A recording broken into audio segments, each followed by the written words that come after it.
তো পেঁয়াজগুলোকে নেড়ে ছেড়ে একটু ভেজে নিতে হবে। পেঁয়াজ থেকে পানিটা কিন্তু ছেড়ে দিচ্ছে, লবণ দেওয়ার কারণে পেঁয়াজটা তাড়াতাড়ি নরম হয়ে যাবে, এতে করে গ্যাসটাও কিন্তু কম খরচ হবে।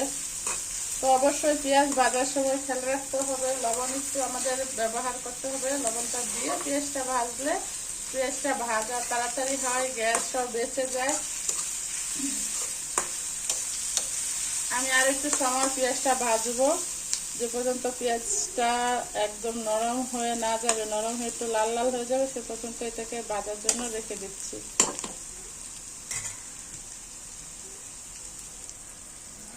তো আমার পেঁয়াজটা মোটামুটি ভাজা হয়ে গেছে, দেখলে বুঝতে পারবো যে কেমন ভাজা হয়েছে। দেখতে পাচ্ছ পেঁয়াজ কিন্তু ভাজা হয়েছে, পেঁয়াজটা ব্রাউন কালার কিছুটা চলে এসেছে। ব্রাউন কালার যখন চলে এসেছে, এখন আর বেশি ভাজবো না, এই অবস্থাতেই দিয়ে দিতে হবে ওই যে বাকি যে মশলাগুলো আমি অ্যাড করবো সেগুলো এখানে দিয়ে দিব। আমি টমেটো একদম পেঁয়াজের সাথে মিশিয়ে ফেলবো, তরকারিতে আস্ত রাখবো না, সেজন্য আমি টমেটোটা দিয়ে দিলাম। তোমরা আস্ত রাখতে চাইলে মাছের সাথে টমেটোটা অ্যাড করবে। আমি এখানে টমেটো আর মরিচটা দিয়ে দিচ্ছি, এটা দিয়ে একটু নেড়ে ছেড়ে টমেটো নরম করে নিব।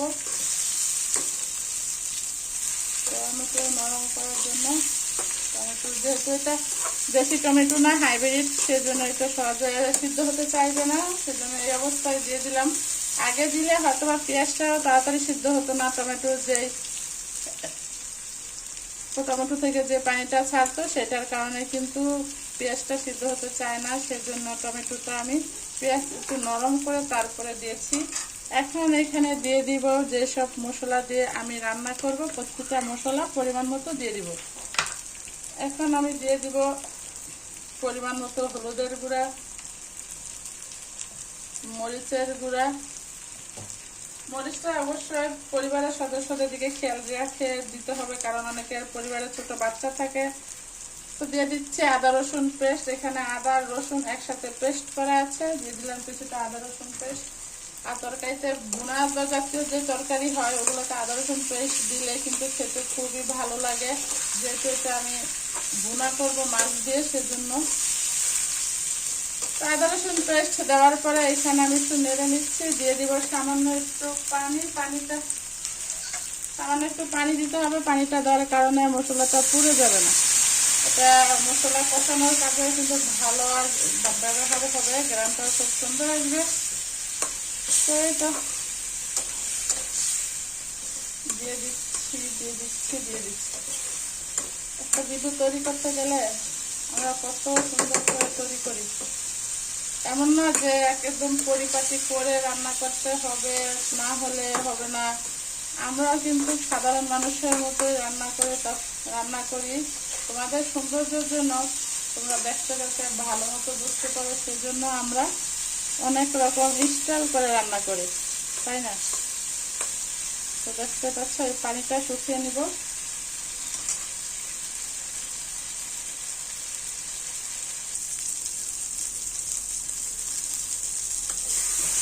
দেখতে পাচ্ছ আমার কিন্তু ভাজা হয়ে গেছে, একদম টমেটো নরম হয়ে গেছে,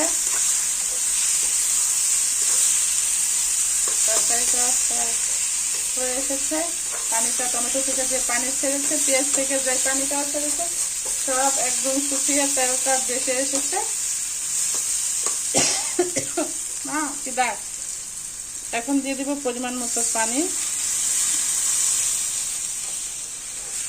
আসলে রান্না করাটা আহামরি কোনো কিছু না, একমাত্র গরমটাই হচ্ছে সবচেয়ে খারাপ লাগার বিষয়। রান্না করতে তো আমার ভালো লাগে, কার কেমন লাগে জানি না। তো ফ্যামিলির জন্য রান্না করতে, প্রিয় মানুষদের জন্য রান্না করতে কিন্তু অনেক ভালো লাগে, যে তারা খাবে একটু সময় নিয়ে। রান্নাটা একটা আর্ট। আমরা যেমন একটা খাতার মধ্যে কোনো কিছু লেখালেখি করি যে কত সুন্দর করলে এটা ভালো লাগবে, সেম একইভাবে রান্নাটাও যদি আমরা একটু মনোযোগ দিয়ে করি, যে কিভাবে রান্না করলে পরিবারের সবাই খেয়ে বলবে।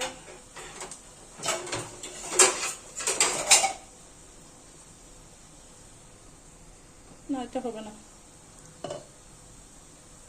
কিভাবে রান্না করলে পরিবারের সবাই খেয়ে বলবে যে না রান্নাটা ভালো হয়েছে, সেটা দিকে খেয়াল রাখতে হবে, পরিবারের সদস্যদের পছন্দের দিকে খেয়াল রাখতে হবে। আমার পরিবারের মানুষ জালটা কেমন পছন্দ করে, লবণ কেমন পছন্দ করে, সব দিকে খেয়াল রেখে, হলুদ মরিচ খেয়াল রেখে যদি আমরা জিনিসগুলো ব্যবহার করি, শুধু খালি এতটুকু দেখার মধ্যে থাকবে কোন জিনিসটা আগে দিতে হবে আর কোন জিনিসটা পরে ব্যবহার করতে হবে, সেই দিকে যদি একটু খেয়াল রেখে রান্নাটা করি, একটু সময় নিয়ে রান্না করতে হবে। আর্ট করার সময় যেরকম তাড়াহুড়া করা যায় না, সেরকম রান্নার ক্ষেত্রেও তাড়াহুড়া করা যাবে না। একটু মনোযোগ দিয়ে হলুদ মরিচ এগুলো ভালোভাবে কষিয়ে কোন জিনিসটা আগে দিলে ভালো হবে, কোন জিনিসটা পিছনে দিলে তরকারিটা ভালো হবে, আমার ফ্যামিলিতে জালটা কেমন খায়, হলুদটা কেমন খায়, লবণ কম বা বেশি চেক করে, এগুলোর দিকে যদি একটু খেয়াল করে আমরা রান্না করি, রান্না 100% ভালো হবে আর ফ্যামিলির সবাই প্রশংসা করবে। কিন্তু কিছু মানুষ আছি আমরা যে রান্না করতে বিরক্ত লাগে, অল্প একটু সময় কিচেনে থাকি, তারপরে আমাদের গরম লাগে, ভাল লাগতেছে না, তাড়াহুড়া করি, তারপরে কিন্তু রান্নাটা সুন্দর হয় না। তো দেখো, তোমাদের সাথে কথা বলতে বলতে আমার রান্নাটা কিন্তু ব্লক চলে এসেছে। একটা ব্লক আসার পরে এখন এখানে দিয়ে দিব পাবদা মাছগুলো। এখানে আমি, যেহেতু আমার ছোট ফ্যামিলি, আমি একাই মানুষ খাওয়ার মতো, আর আমার মেয়ে তো ছোট, সে এত বেশি খেতে পারে না, আর এগুলো মাছ তো ওর পক্ষে খাওয়া সম্ভব না, যেহেতু ওর বয়স মাত্র 3 বছর বয়স। তো আমি আমার নিজের জন্যই রান্না করি, প্রিয় মানুষদের খাওয়ানোর মতো সৌভাগ্য আমার নেই। যখন তারা খাবে তখন হয়তো আমি রান্না করব, তারা খায়, তাদের পছন্দ মতো রান্না করি।